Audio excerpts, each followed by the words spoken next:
ঠিক কি কো আপুনি মান ইমোশন এই সাজুদাৰ বিষয়ে যদি কব দিয়া হয় একদম 30 সেকেন্ডৰ ভিতৰত সাজুদাৰ ভাল গুণ আৰু বেয়া গুণ নমস্কাৰ মই কামৰুন হাৰ আপোনালোক আটাইলে মোৰ ইউটিউব চেনেললৈ স্বাগতম জনাইছো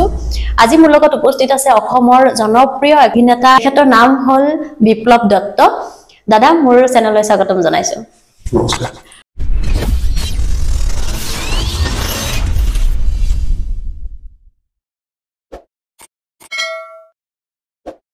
কি খবৰ আছো ভালে আছো বৰ্তমান কিহত ব্যস্ত হৈ আছে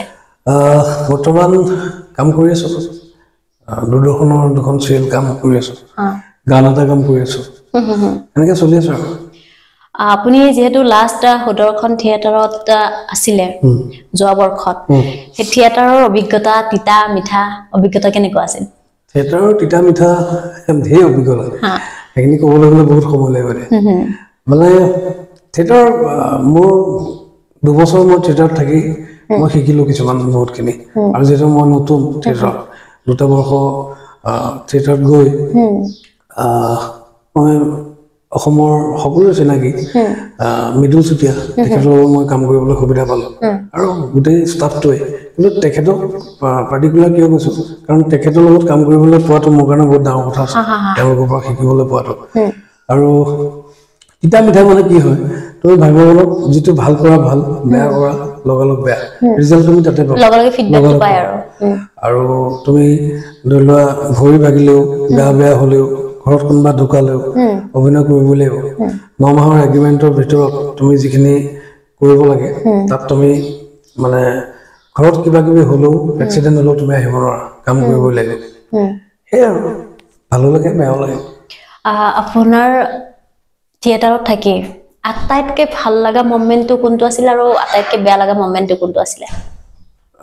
ভাল লগা বেয়া লগা মানে এনেকৈ ক'ব নোৱাৰি আৰু কি হয় আমি প্ৰথম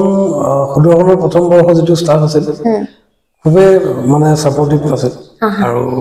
মানে নাম এগালমান ক'ব লাগিব এতিয়া সেইকাৰণে নকওঁ কিন্তু গোটেই টীমটো খুব শিকাৰু আছিল মই শিকিব পাৰিছিলোঁ চবৰ পৰা চবে সহায় কৰিছিল ভাল লাগিছিল ফূৰ্তি ফাৰ্তা কৰিছিলোঁ মানে বিহু হওক পূজা হওক এইবোৰ তাত সময় পাৰ কৰিছিলোঁ আৰু সেয়াই আৰু মাজে মাজে শিকিছিলোঁ বহুত চবেই মানে শিকাই বুজাই লৈ গৈছিল যিহেতু মই বায়ুমণ্ডলত নতুন কৈছোঁ তোমাক নতুন হ'লেতো বহুতখিনি প্ৰব্লেম ফেচ কৰিব লাগে কিন্তু আমি ইমানো প্ৰব্লেম পোৱা নাই নাটক কৰি থকা কাৰণে কিন্তু আৰু এটা কথা তুমি এতিয়া শিকিবতো লাগিবই ন শিকোঁতে যিকোনো কাম কষ্ট হয় সেয়াই যে এক্টিং কৰি আছে এক্টিং কৰা ফাৰ্ষ্ট জাৰ্নিটো কেতিয়াৰ পৰা হৈছিলে আৰু এই যে জাৰ্নি ষ্টাৰ্ট হৈছিলে ন তাৰ ষ্ট্ৰাগল পিৰিয়ডটো কেনেকুৱা আছিলে তোমাৰ সেইটোলৈ গ'লে বহুত দূৰলৈ গুচি যাব লাগিব মানে অভিনয় ষ্টাৰ্ট কৰিছোঁ মই সৰুৰ পৰাই যেতিয়া স্কুলত পঢ়ি আছোঁ তেতিয়াৰ পৰাই স্কুলত মইনা পাৰিজাতত তেতিয়া কাম কৰিছোঁ নাটক চাটক কৰিছোঁ তাৰপৰা ৰাসৰ লগত জড়িত আমি খুবেই আমাৰ গোটেই গাঁওখন একচুৱেলি মোৰ ঘৰ বোকাখাটৰ কুৰুৱাবাহী সত্ৰ তো কুৰুৱাবাহী সত্ৰত অকল মোৰ গাঁওখন বুলিয়েই নহয় আমাৰ অঞ্চলটোত যিখিনি গাঁও আছে চব মানে ৰাসৰ লগত জড়িত নাটকৰ লগত জড়িত মেক্সিমাম ল'ৰা ছোৱালী চ' সেইকাৰণে অলপ সুবিধাও হয় তাৰ পৰা আৰম্ভণি হৈছে তেনেকৈ আহি গুৱাহাটী আহিলোঁ 2012 চনত তাৰ পৰা স্কুল অফ ড্ৰামাত এডমিশ্যন ল'লোঁ NSD ৱৰ্কশ্বপ কৰিলোঁ তাৰপাছত দুটা এটাকৈ কাম পালোঁ আগবাঢ়ি গৈ আছোঁ আপুনি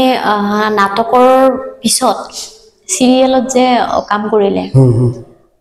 আপোনাৰ ফাৰ্ষ্ট চিৰিয়েল কোনখন আছিল মোৰ প্ৰথম ধাৰাবাহিক আছিলে ভাড়াঘৰ তেতিয়া ভাড়াঘৰ খুব চলি আছিল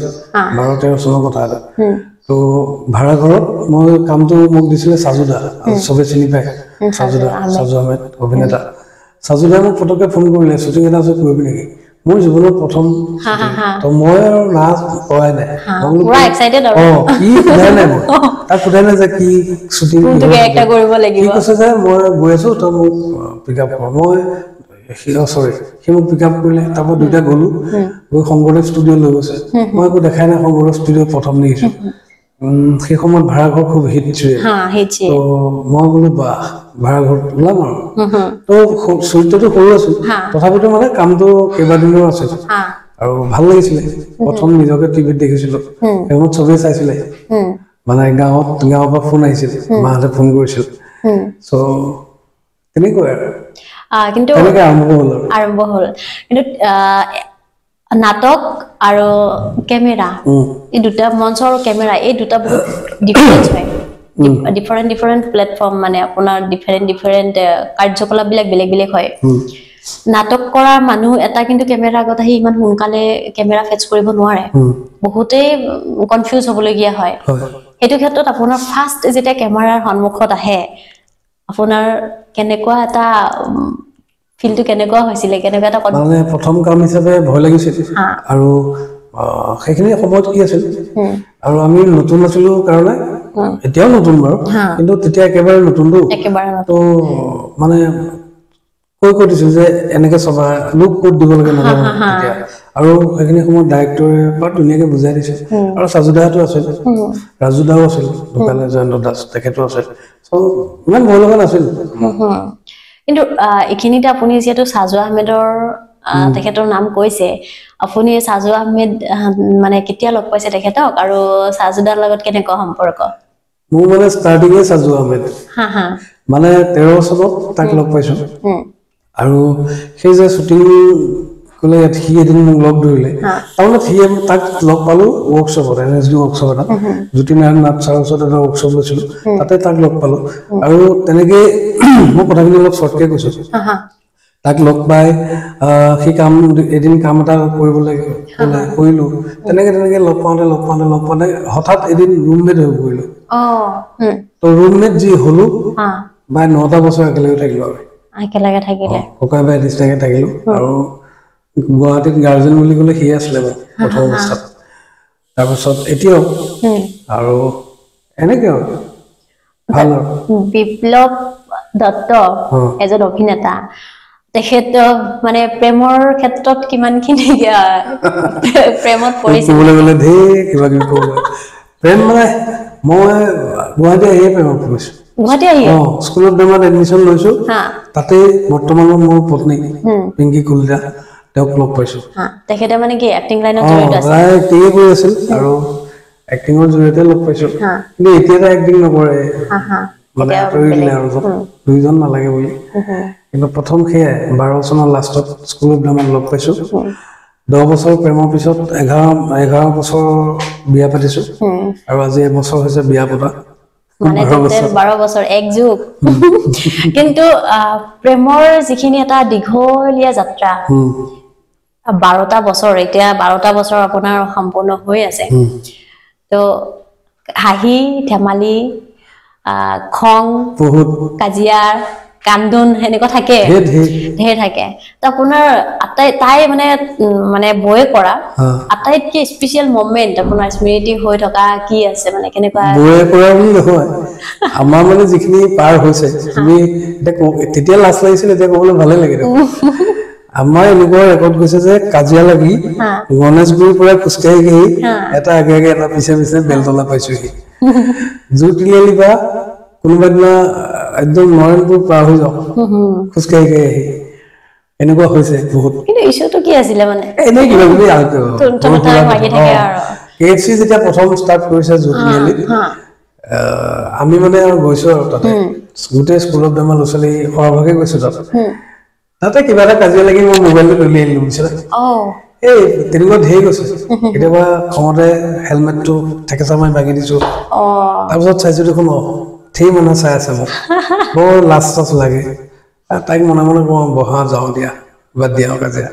গুচি যাওঁ কিন্তু কাজিয়াটো বেছি কোনে লাগে মই লাগো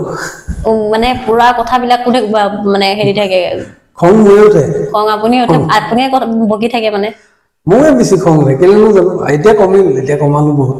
এতিয়া কমি গ'ল এতিয়া বিয়া পাতিলে কাৰণে কমিলে নে বস্তু ভঙা বহুত বেয়া অভ্যাস এটা আছে এই যে কোনো হেলমেট ভাঙি দিওঁ মোবাইল দলিয়াই দিওঁ এই ধেৰ বেয়া অভ্যাস আছিলে মোবাইল দিও মই অসংখ্য ভাঙিছো ধেৰ ভাঙিছো এতিয়া ক'লে মানুহে ক'ব বা এনেই মই ধেৰ মোবাইল ভাঙিছো জানানে এইটো বেয়া অভ্যাস আছিলে মোৰ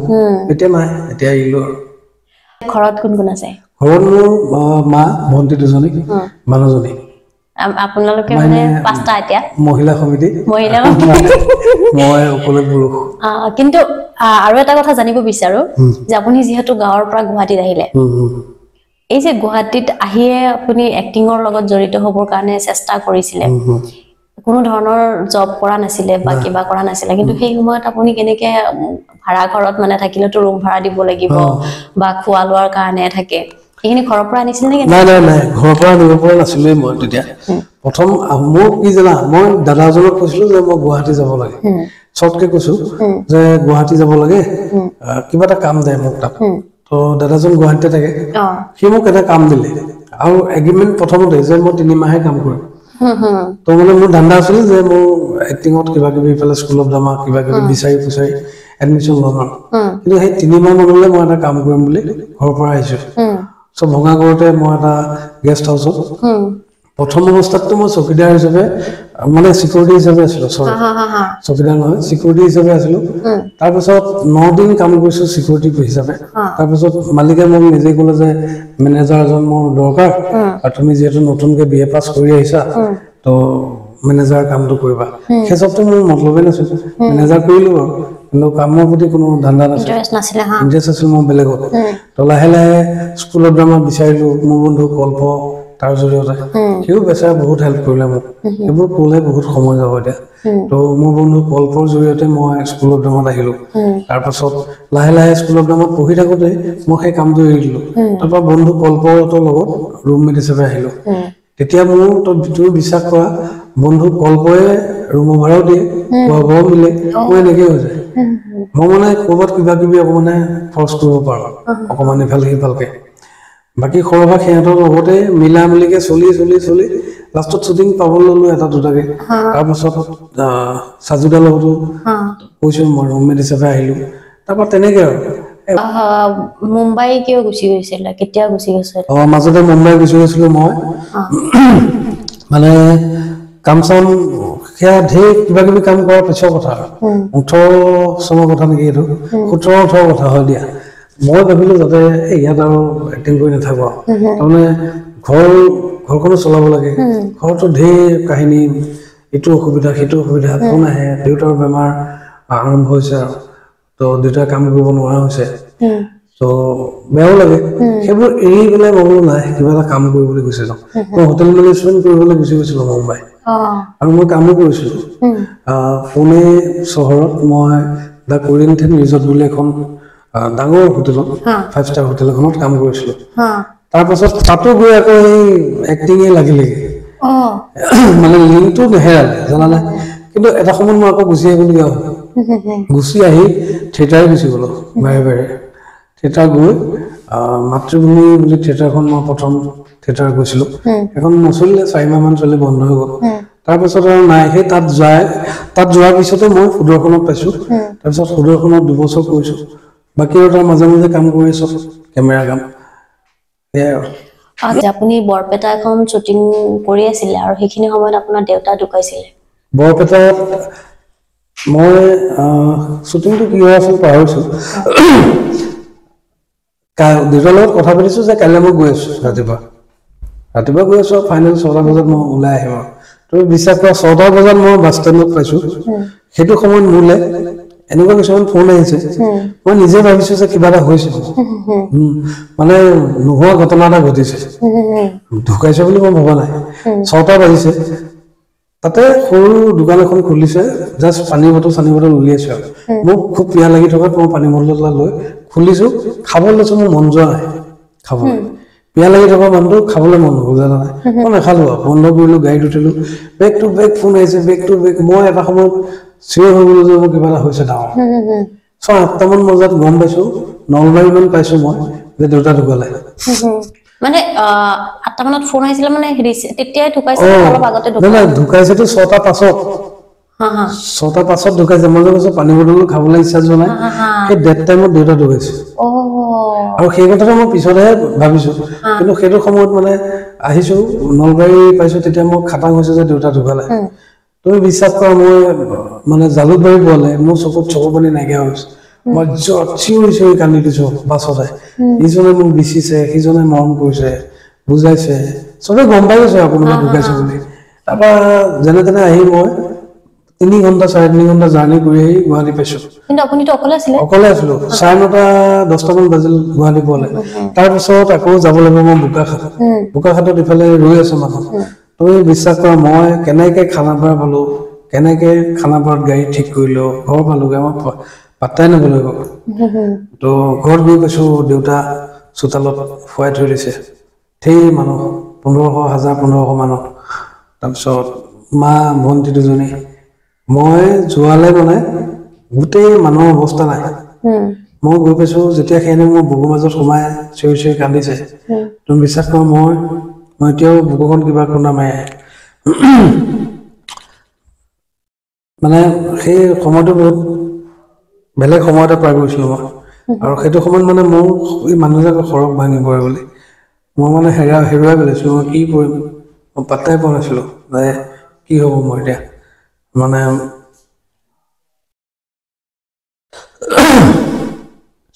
দেউতা গুচি যোৱাৰ পিছত মোৰ মানে খুব ভাল বন্ধু এজন গুচি গ'ল। মোৰ খুব ভাল বন্ধু আছিলে দেউতা, একেবাৰে অকলশৰীয়া হ'ব পৰা নিচিনা হ'ল মোৰ। মানে ছাপোৰ্ট কৰা মানুহজন বাবাই আছিলে মোক। তাৰপাছত মা ভণ্টি দুজনী এৰি থৈ গুচি গ'ল মোৰ হাতত চন্দ্ৰাই পেলাই। ত' সাহসত আছোঁ বাবাক মানে বাবাই আশীৰ্বাদ কৰিব বুলি ভাবোঁ সদায়। প্ৰতিটো কাম আগবাঢ়ি গৈ আছোঁ তেনেকৈ, হতাশ হোৱা নাই আৰু হাৰিও যোৱা নাই। হাৰি নাযাওঁ বুলি লাগি আছোঁ। মানুহজনীও এতিয়া আছে, সিহঁতেও খুব সহায় কৰে মোক, ছাপোৰ্ট কৰে আৰু তেনেকৈ আগবাঢ়ি গৈ আছোঁ। আৰু এতিয়া আংকুল য'তে আছে শান্তিত থাকক, সেইটোৱে বিচাৰোঁ ন আমি। ঠিক কি কওঁ, আপুনি ইমান ইমোশ্যন এই পটককৈ হেৰি হৈ গ'ল।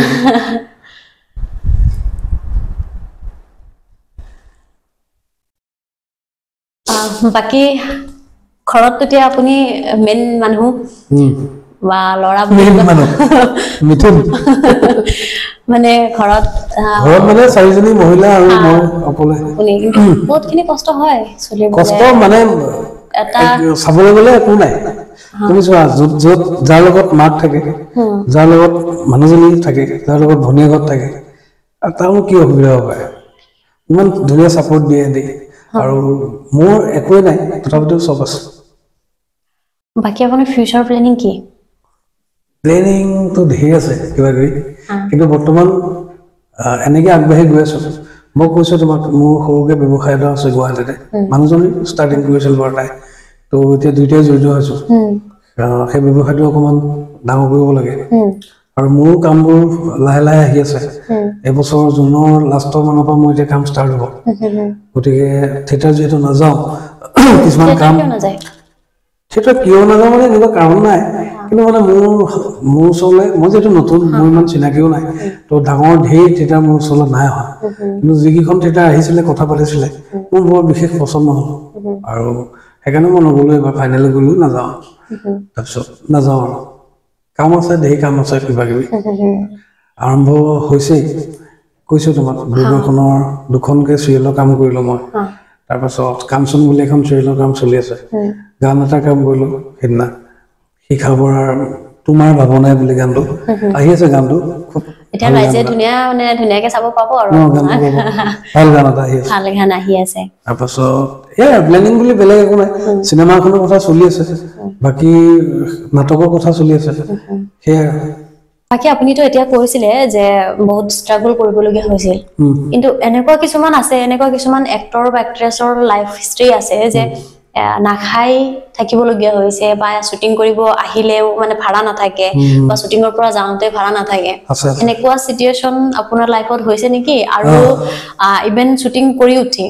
আপুনি দিনৰ দিনটো পুৰা কাম কৰি আছে, কাম কৰি থকাৰ বিনিময় যিটো, সেই বিনিময়টো আপুনি পোৱা নাই, সেনেকুৱা হৈছে নেকি আপোনাৰ লাইফত? এই যে মানে কাম কৰি পইচা নোপোৱাটো, এইটো বিশ্বাস কৰা মোৰ লগত কিন্তু আজিলৈকে নাই হোৱা। মই বহুতৰ মুখত শুনিছোঁ, মোক মানে কি আৰু কষ্টটো বহুতে কৰিছোঁ, বহুত হৈছে, কষ্ট নোহোৱা বুলি নকওঁ, কিন্তু কাম কৰা পইচা মই বহুত দেৰিকৈ হ'লেও পাইছোঁ। মানে ধৰি লোৱা আজি কাম কৰিলোঁ 3 দিনৰ, পইচা নাই পোৱা, অসুবিধা হয়। সেই সময়ত পকেটতে টকা নাথাকে, লগ বন্ধুৰ পৰা মিলাই মিলি চলি আছিলোঁ সেইটো সময়ত। ইটো সিটোকে মই যে কিমানৰ পৰা সহায় কৰিছো তোমাক মানে ক'বই নোৱাৰো মই বহুত মানুহৰ মোক মানে সহায় কৰি থৈছে চানমাই ফ্লাইঅভাৰৰ তলত এগৰাকী বৰমা পানী পিঠা বিকে খোলা চাপৰি পিঠা বুলি যে কওঁ সেই পিঠা বিকে জানা 5 টকা লয় চাহ 5 টকা 10 টকা চিনি নিপোৱা চিনাকি ল'ৰা গাঁও কিমান বাকী দিছিলে ভাবিব নোৱাৰো মই মোৰ ওচৰত ধৰি লোৱা আজি ৰাতি ভাত খাবলৈ পইচা নাথাকে মই 7টা 8টা লৈকে দোকানখন থাকেতো 7:30 8টা মান বজাত 4টা মান 5টা মান পিঠা খাই দিওঁ পেট ভৰি যায় তেনেকে থাকি দিওঁ ৰাতিলৈ আৰু সেয়া বাকী দিছিল বৰমাই তেনেকৈ দিন কটাইছো আৰু মই বৰ বিশেষ লঘোণত নাই যিহেতু মানে কি মই কৈছো মই কেইটামান এনেকুৱা মানুহ লগ পাই গলো যাৰ থ্ৰুদি মই মানে গুৱাহাটীত সেইটো সময়ত মোৰ আজি 2 লাখ টকা পইচা নাই মই চলিব পাৰিছিলো মানে বুজি পাইছে নাই মোৰ বন্ধু কল্প কথা কৈছো সাজুদাৰ কথা কৈছো এনেকে বহুত মানুহ জড়িত হৈ আছে এই লিষ্ট তো তেনেকে কটালো গুৱাহাটীত তেনেকে কষ্ট কৰিলো আজিও কষ্ট কৰি আছো আৰু সেই সময়টো আৰু এই সময়টোৰ মাজত এটা ডিফাৰেন্স আছে বাৰু আৰু সময় যিহেতু সময়টো কালি যি হৈছিল আছিল আজি যি হৈছে হৈ থাকিব কাইলে কি হয় দেখা যাব গৈছো কষ্ট কৰি গৈছো কি হ'ব হ'ব কিন্তু আপোনাৰ লাইফত এনেকুৱা হৈছিল নেকি যে গোটেই দিনটো শুটিংত আহি মেকআপ লৈ বহি থাকিবলগীয়া হৈছে আপুনি এতিয়া হ'ব হৈছে মানে শুনা মই নাম কৈ দিলো 9টা বজাত কল টাইম দি 9টা বজাত মই উপস্থিত 9টাৰ পৰা 9:30ৰ ভিতৰত মেকআপ কৰি মই ব্ৰেকফাষ্ট কৰিলো লাঞ্চ কৰিলো চাহ খালো আকৌ কিবা কিবি খালো মানে তেনেকে সময় গৈ ৰাতি 10:30 লৈকে মোৰ কামে হোৱা নাই ৰাতিপুৱা 9টা বজাৰ পৰা উইথ মেকআপ তেতিয়া একেবাৰে নতুন আৰু কাম এটা কৰা এক্সাইটেড হৈ গলো কাম এটা আহিছে হাতলৈ ধৰি লোৱা তেতিয়াতো কাম বিচাৰি থাকো কাম এটা আহিলে খুব ভাল লাগে কি কাম নুসুধোৱে জ্যোতি চিত্ৰবনৰ কাহিনীটো তো জ্যোতি চিত্ৰবনৰ 9টাৰ পৰা ৰাতি 10:30 লৈকে একো কাম বন নোহোৱাকে বহি আছো মেকআপ চেকআপ লৈ এটা সময়ত হ'লগে আৰু এটা মুডেই নাথাকিলে সেই সময়ত মুডটো বেয়া হৈ যায় তথাপিতো আৰু সেই সময়ত ইটো পিছত সিটো কাম পালে ভাল লাগে আৰু কৰি আছিলো এতিয়া আপুনি সাজুদাৰ বিষয়ে যদি ক'ব দিয়া হয় একদম 30 সেকেন্ডৰ ভিতৰত সাজুদাৰ ভাল গুণ আৰু বেয়া গুণ সব মানুহে থাকে কিন্তু বেয়া গুণ নকওঁ বাৰু কিন্তু ভাল গুণ মানে সি বহুত মানুহটো ভাল আৰু খুব সহায় কৰিব পাৰে মানুহক আৰু কি হয় কি কম আৰু মানে খুব বুজি পায় মানুহ আৰু সি নিজেও তেনেকুৱা এটা দিন পাৰ কৰিছে চ' ধৰি লোৱা ময়ো এতিয়া মোৰ ওচৰলৈ কোনোবা ল'ৰা পালে বা আজি যদি গুৱাহাটীত থাকিবলৈ অসুবিধা তেনেকুৱা ব্যৱস্থা কৰি দিবলগীয়া হ'লে ব্যৱস্থা কৰি দিওঁ মানুহ সহায় কৰি ভাল লাগে আৰু সিও সহায় কৰি ভাল পায় ভাল মানুহ আৰু মোৰ মানে কি আৰু ককাইদেউ বন্ধু চব বিপ্লৱ দা ইমানখিনি সময় দিয়াৰ কাৰণে বহুত ধন্যবাদ থাকিল আৰু আপোনাক এখিনি মই মোৰ ফালৰ পৰা আন্তৰিক শুভেচ্ছা থাকিল যে আপুনি ধুনীয়া ধুনীয়া কাম কৰক আগবাঢ়ি যাওক লাইফটো এনজয় কৰক আৰু ভাল ভাল কাম আমাৰ দৰ্শকক উপহাৰ দিয়ক তাকে তোমালৈ বহুত বহুত শুভেচ্ছা থাকিল তুমি আগবাঢ়ি যোৱা ধন্যবাদ আৰু এনেকৈ আশীৰ্বাদ কৰিবা ধন্যবাদ আৰু আপুনি যদি মোৰ ইউটিউব চেনেলত নতুন হয় তেতিয়াহ'লে প্লিজ সাবস্ক্ৰাইব কৰিব লাইক কৰিব কমেন্ট কৰিব শ্বেয়াৰ কৰিব